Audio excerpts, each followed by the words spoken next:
Hi, everybody, and welcome to another episode of Awaken to Your Soul Path.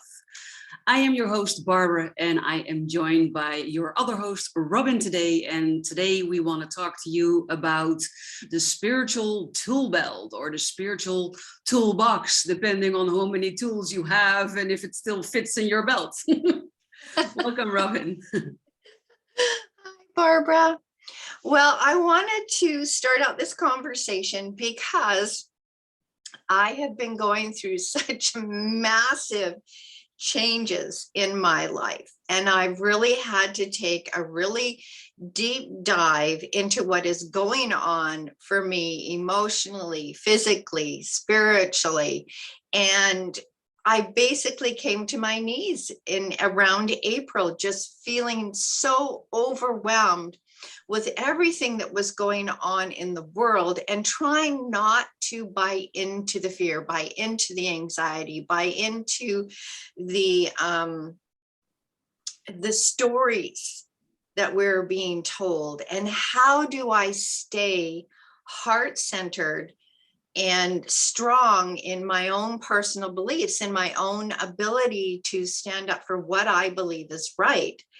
And it was, I just let it get so much in my head that I lost that ability to be discerning. Mm-hmm. My discernment kind of went away, and I got caught up in the vortex of what if. And what if the government does this? What if I lose my house? What if I can't find that part-time job to pay my bills? And I got caught up in that what if negativity. Yeah. Have you experienced that recently? Well, I went through that, I think, a bit earlier. Actually, even end of last year. End of last year, I was at a stage where I didn't know what to do anymore. I felt emotionally raw. I felt drained, but also confused. And I didn't know what the future of my business should look like. I didn't know what the future of the planet should look like. I didn't know whom to believe, what to believe, but also because it connected with me. I think that's the case with you. If it's just the world, then you can keep it a bit farther away. But for me, it also pertains to my future and what I had always defined as the future that I thought I wanted. I felt myself thinking and feeling, is that still possible?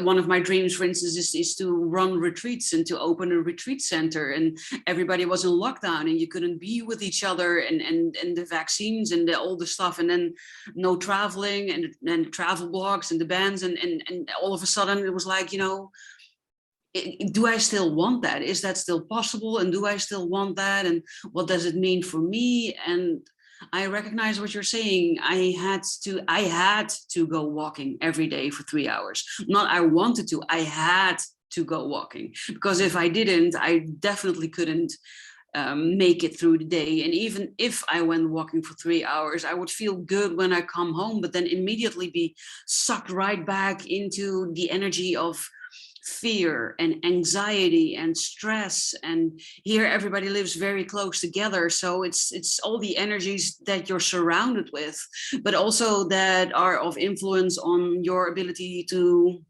sustain yourself. Because if people are scared and they're not investing in their health or in their future, then we don't have a business. And if you don't have a business, you don't have an income, and then you cannot pay your bills. So there was also that kind of fear coming in. Do you recognize that? Yeah, and it was a collective fear. It was a collective consciousness fear, because I talked to other people, our friends. We have a number of friends that are healers, and we were all going through this. We were all witnessing it. We were seeing people panic. We were seeing people like tripling their ads, trying to attract. It was like you always say, we were all pushing upstream instead of just letting go and allowing the universe to do what it needed to do. And there came a point where I just had to completely surrender, just let go and say, whatever's going to happen has got to happen. I have absolutely no control over this situation, and I need to accept that. I just need to let God, spirit, the universe bring me to the place I need to be so I can move forward. And in doing all of that, I had to go back to the beginning of what I used spiritually when I started on this path. And that was my Pathways to the Soul course, and pulling out my feelings book and pulling out, different oracle card decks, journaling again, like really just so heartfelt journaling, and even allowing myself to throw those temper tantrums. And I didn't do it on a physical level, but I did it on an emotional level. I just watched my higher self screaming, what is going on? How do I fix this? Why, like just asking all of those questions, because if you hold them in, it just takes way longer to get through it. Yes, you're absolutely right. And that has been my biggest challenge and my biggest focus of late, allowing, of letting go, of surrendering, of thinking, if you do what you always did, you're going to keep getting what you're getting, and you don't want to get that anymore. So you need to get out of your own way. That's what I keep telling myself. Get out of your own way. Don't go into panic mode because you've been there often. It has never served you. Don't go into control mode. You've been there often. It has never served you. Don't go into perfectionist mode. You've been there often. It has never served you.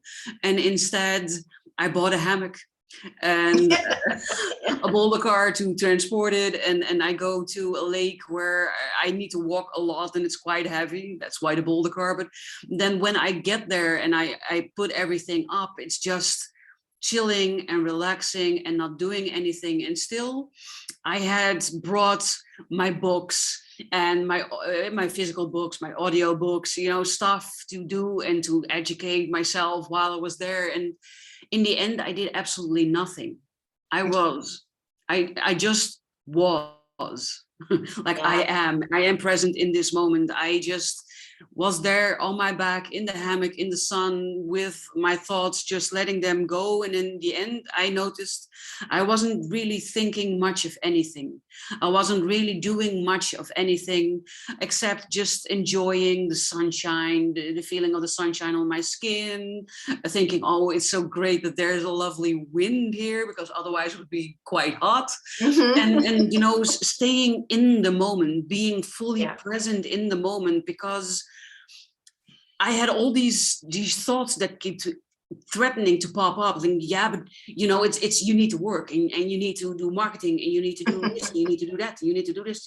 Your should haves, must haves, things that you were talking about. I felt them underneath the deeper unrest that's there, that's from your ego self, maybe, that's used to doing certain things, and that has been taught, if you're not successful, you need to do more, you need to work harder. And it's dying, and it had its last kind of kicks. And I actively practiced doing absolutely nothing, being in the moment and letting go of all thoughts, even in that moment, by just focusing on everything I was feeling in the moment. I love that. I love that you have this process that you've learned that works for you. And what I've learned is that, I get up, I do my meditation, I do my clearing, I do what I'm prompted to do. And the only way for me to get out of my head is to read. And so I gave myself permission. Okay, you've done your one post in all of your social media. You're done. There's nothing more you can do. So enjoy the rest of your day. So I would go pick up a book, and I got back to where I could read a book in 3 days. I haven't been able to do that in a very long time. Oh, congratulations. But just to be able to grab that book, get so into the book that I forgot about. That's why I brought my books with the hammock to the water, Yeah. because normally that's also my process. To quiet my mind, I start to read. And this was the first time that I had a quiet mind while doing absolutely nothing. I had never ever succeeded in doing that before. So I thought that's a good thing, because I was clearly not doing what I was used to doing. And not that reading is bad, because I recognize what you're saying. I picked up a book, not and the latest books I've been reading have all been around spirituality or law of attraction or marketing or business related books in some way or another, and this was just for fun. Yeah, exactly. Mine, I love the murder mystery books, the Harry Potter books. I'm reading a whole series of this gentleman who writes about spies and, Secret Service and police officers. And I love all these books because you never know who the bad guy is. Yes. Like you're right there at the end with these people trying to figure it out who it is, and those are the best types of books where you cannot put it down, because you absolutely need to know who did it. So you want to keep reading it in one go until you finish it. And then even on the last couple of pages, it's still not clear what the mystery, the explanation or the outcome of the mystery is. Yeah. And I do. And that, I love that, the outcome of the mystery, because this is exactly what the universe is asking us to do. They're asking us not to predict the outcome of the mystery, but allow it to unfold in the manner and in the time and in the process that is to our highest and greatest good. Exactly. And in that process, we need to get out of our own way in whichever way we can get out of our own way. If that means you need to binge watch Netflix series to just get out of your own way and have a different focus, then by all means do that without feeling guilty, because it will allow in the background for the universe to do what it needs to do, so that what you want and what's already yours can actually come to you. And it can also mean reading a book like we are doing right now, if you're more of the book variety than the TV variety. But the message is more, do what you need to do to feel good and to relax as much as possible, and to let go of your worry, to let go of your fears, to let go of your anxieties, and just chill as much as possible, relax as much as possible, and get out of your own way. Because if you're anything like me, and I think also a bit like Robynn, then your innate response used to be, oh my God, things are going wrong. What is going wrong? I need to analyze this. I need to find what's going wrong. I need to find a solution to fix what is going wrong. And I need to have a plan to fix what's going wrong. You're so right. It's like, how do I fix this? So for me, in all honesty, the finances completely disappeared. It was like, and I am never in my 63 years have ever experienced a financial, and I'm going to call it a financial drought. Yes. Not in my childhood. We always had food on the table. We always had what we need. I've never been in the position where I opened up my fridge and there's nothing in there. I've never been in the position where I have a stack of bills and I have no way of paying them. This was a new reality for me. This was a new experience, one I'd never experienced. But I was meant to experience it. There's a reason why I'm experiencing this.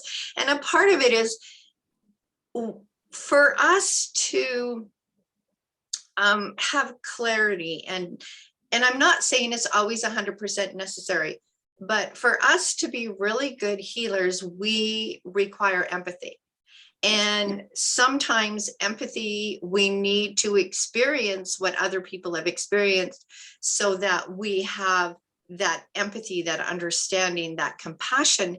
And, nobody wants to hear, well, I'm sorry you're going through this, but you can do this. That's not what people want to hear. What people want to hear is, I've been there. I have experienced this. I understand your fear. I understand your insecurities. I understand that you had to sell your house. I understand that you were brought to your knees, and let's work through it together. Let's now discover how we release these patterns and programs and start moving forward again. Yes, I think these things happen to test us to see if we are ready for the next step, for the next level, for the next thing that is coming. And we need to learn certain things as a spirit having a human experience, as people like to call it. We get challenges to see how far we are, and we are kind of asked to learn from them so that we can grow, to heal stuff or to let go of stuff. And I had what you are describing last year, where there was just absolutely nothing. And then you can go into full-fledged panic mode. Mm-hmm. Or you can do something that you've never done before. In my case, that was just doing absolutely nothing. No panicking, no some explorations or applying for jobs or panic mode, but just trusting that the universe has your back and that you are being taken care of, and that something will happen. And it's a lot easier to say it like this than it is to actually go through it. Oh, yeah. Because you're confronted with insecurities and fears. And in the beginning, especially when you've done work on yourself, like Mm-hmm. we have, then you might be able to keep yourself standing. You have your practices, you have your things that you're doing, and you might think, well, it's tough, but I'm managing, I'm doing my things, and I'm moving through it. And you might even be proud of yourself for moving through it. And there will come a moment where you feel, okay, I'm not moving through it anymore. And you will go into that panic. And that is also normal. I mean, you've mastered another level, and you've up leveled to the next level that you now need to master. And that's why things keep coming back, and why you can experience multiple things that you thought you already cleared, and then experience it later on again. And and that's the hardest part for me, was to see that it had a purpose, and to allow things to unfold while everything inside of you screams, I don't want this. I need to do something, but I don't know what, but I need to take control of this situation. I have no idea how, but I need to control this because this is not what I want. Yeah, it was like, okay, this is what it means to surrender. You can talk about surrendering. You think you've surrendered before, but until you are down on your hands and knees, looking up at the sky and going, why? There's this part of you that just goes, I have options. And it's like you surrender and you let go, and then you realize that I can do anything in my life. How many times have I started over? I have started over so many times. I'm like, what is your problem? Okay, so you told yourself that this was your retirement house. Well, you know what? Spirit might have something better for you. And if that's the case, you need to let go of this house. You need to let go of the idea of what you thought your future was going to be. You have to let go of everything that you thought you were working towards, because there is always another road. There's always another option. There's always something new to learn and grow and experience. Yeah. You not only need to let go of what you thought it was going to be, but you need to do that without feeling anything negative about that. That's the tricky part, because it's already hard letting go of what you had defined as your dream for your future, but then also doing it while feeling good about it and smiling and stuff, And Okay, that's it not took a always. while for the smiling. It's like it takes a while. But you know, the more I thought about it, it was that excitement came back. It reminded me of when I was in my 20s and I never worried about money. There was just a part of me that always knew I would be taken care of. If one job didn't work out, I always knew there was 50 more I could choose from. It took me back to that sense of freedom I had in my 20s, that I could do whatever I wanted and would be perfectly okay, and that life was an adventure. And Love that. it brought me back to that. And I love it. Now, yesterday I was, you know, my daughter and her two girls came and helped me do yard work yesterday. And I'm looking at this beautiful yard all mowed and looking great. And I'm like, I would really love to stay here if that's in the cards. But if it's not, thank you so much for this beautiful experience I've had here. Like just thanking this home and property for the amazing experiences I had and the opportunity for my daughters and my grandkids to come and help me when I, you know, pick up the phone and ask them to come and help. Exactly. And at the same time, be curious to what else is to come, and then kind of trusting that that would be equal or maybe even better than what you're experiencing right now. But whatever it is the thing that is best for you in that moment. Mm-hmm. Yeah. And even for me, like I've found the part-time job, and it's really funny because, you know, the last job I had was driving, and this one is standing on my feet for 8 hours. And I forgot what it takes to stand on your feet for 8 hours. And I'm like, I forgot that I did this all the time as a waitress. And I did this all the time in my 20s and 30s, you know, and it made me appreciate everybody out there who does this every single day. They're out there on their feet 8 hours a day, serving all of us. They make our lives so much easier. Like the gratitude I am feeling for all of the amazing, wonderful people out there, you know, that make sure that when I walk into a grocery store, I find what I need, that make sure that when I need a cart, it's there for me, that make sure that when I'm hungry and thirsty, when I pull up to that drive-through window, it's there for me. Mm-hmm. The gratitude I am feeling just from going back and working part-time and re-experiencing this, what an amazing gift that this has been for me. Definitely. And that's a beautiful way of looking at it, because most people would fall into the complaint routine and thinking, oh, I immediately know why I left this type of work and why I don't want to do this, and you know, and go into that direction. Mm-hmm. But it's actually a very good spiritual practice, and you know this, Robynn, to practice your gratitude and to find something to be grateful for in everything that you do, and otherwise find the silver lining in everything that happens to you. And that's also sometimes not easy, but if you, it's like a muscle, it can be trained. Your responses can be trained, that instead of thinking, oh, shitty shit, that you think, oh, goody good. That you see what the beautiful sides is of what you're doing. And I also have a part-time thing now next to it. And if you had told me before that I was going to teach people how to speak Dutch, I would have laughed in your face, because I'm horrible at being Dutch.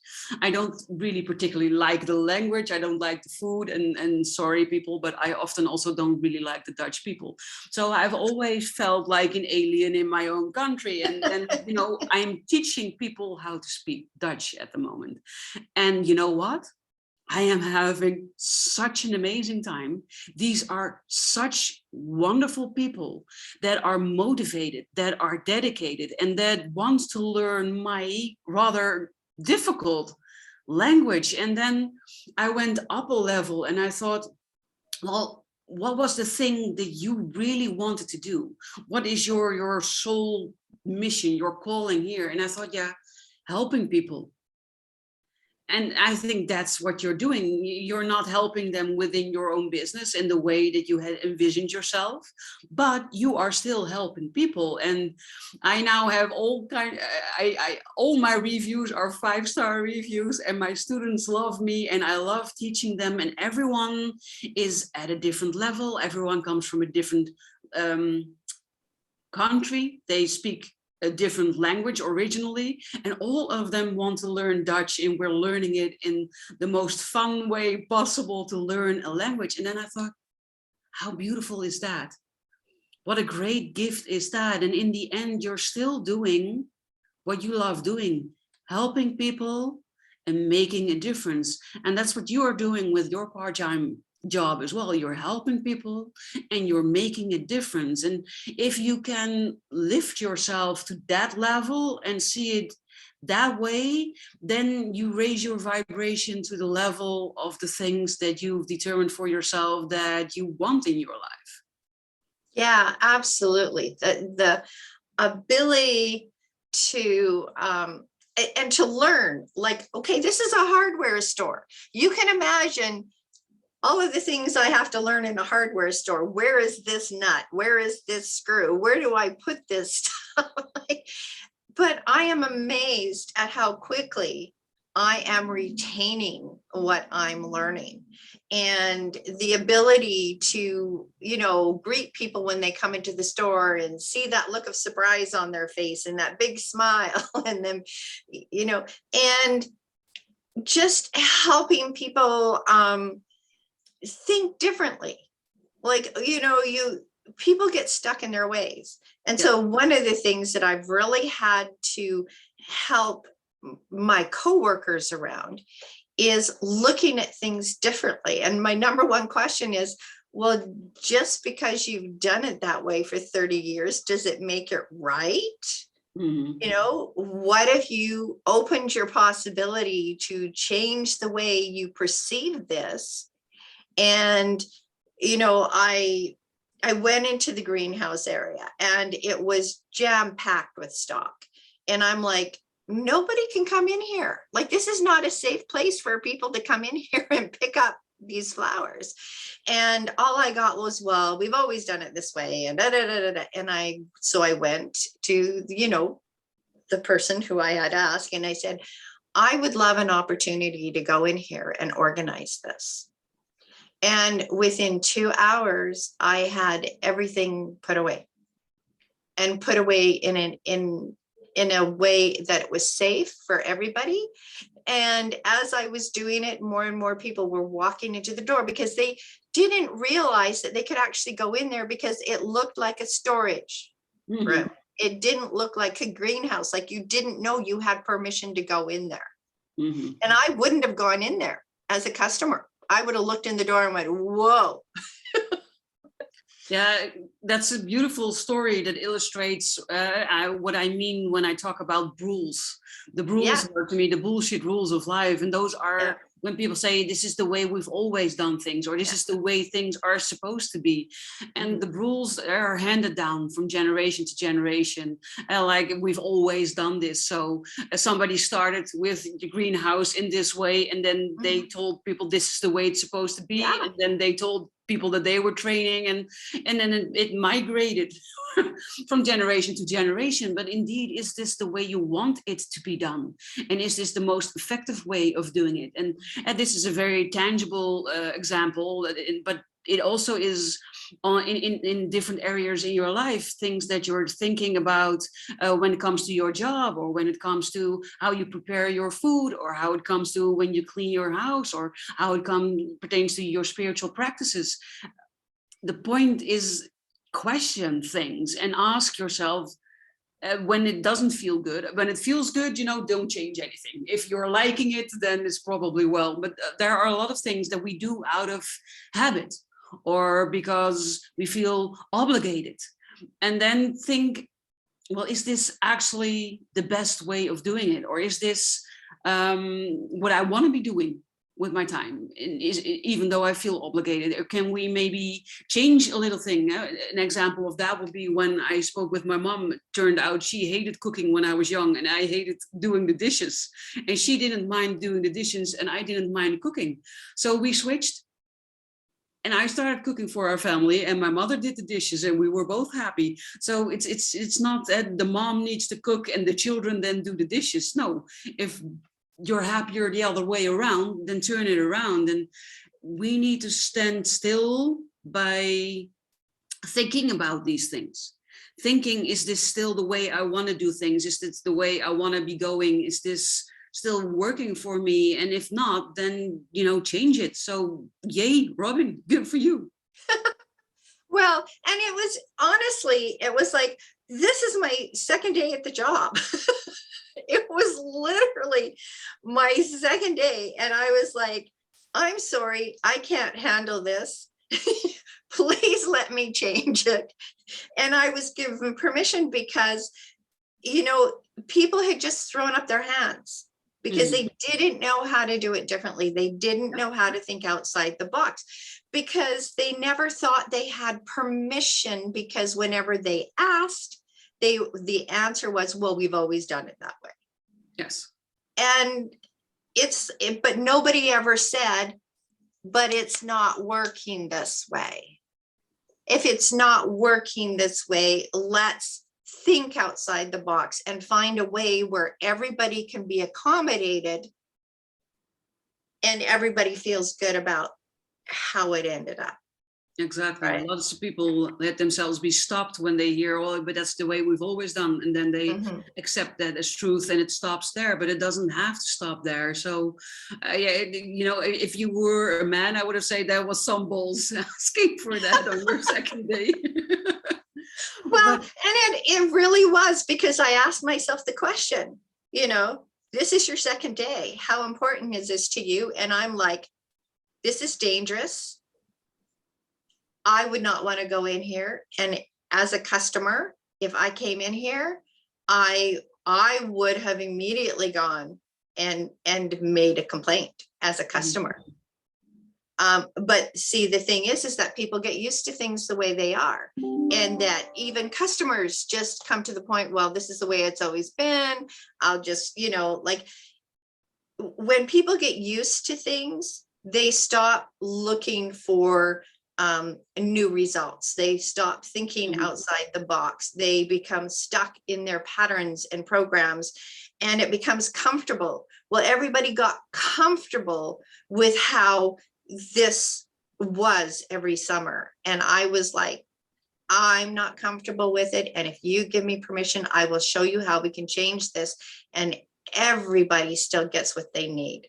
And we did it. Yeah, that's amazing. We did it. So, but, I do have to run. This has been an amazing conversation. And I think we really did hit on a lot of points that I really have wanted to bring up about, we're not stuck. We can look at the adventure. We can choose to do things differently. And we need to, like you said, just let go of control. Yes. Get out of your own way and let yourself be carried down the stream instead of fighting up the stream. And sometimes we need a little bit of help. So that's why we started this podcast, but it's also why I started my group solutions and why Robynn started her monthly woman circle, because we need to be able to share this with people who get it, that are in a similar boat, so that you're not alone, so that you also can discuss ways of moving through this. And we talked about quite some in this episode, so I hope that was valuable to you.